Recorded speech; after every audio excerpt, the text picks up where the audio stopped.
Syederlun, pohon tumbang di kawasan Jalan Taman Makam Pahlawan Peniti, Kecamatan Baitur Rahman, Kota Banda Aceh, Senin 29 Agustus 2016, terjadi sekitar pukul 15:26 waktu Indonesia Barat.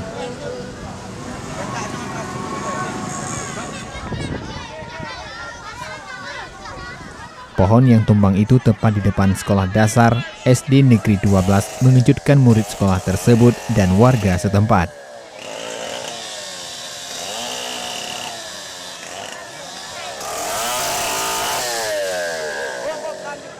Kejadian tersebut menimpa satu unit mobil Avanza, satu unit mobil Suzuki Carry, dan satu unit becak motor diakibatkan pohon sudah tua tumbang dan melintang di tengah jalan sehingga membuat jalan tertutup, kendaraan lain pun tidak bisa melewatinya.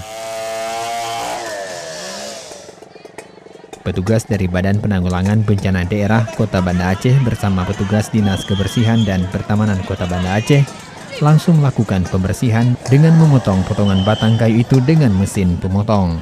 Ya, pada pukul 15.26 WIB, lebih kurang jam 3:26.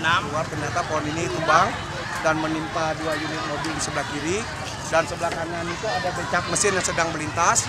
Namun ya alhamdulillah si pengemudi becaknya selamat, tidak ada kejadian apapun. Bukan karena angin ya? Bukan faktor angin, tapi kemungkinan karena pohonnya sudah tua, akarnya sudah busuk.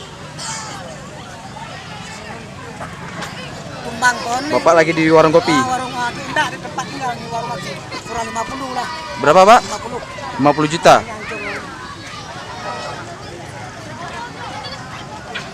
Dari Banda Aceh, Hari Mahardika, Serambi TV.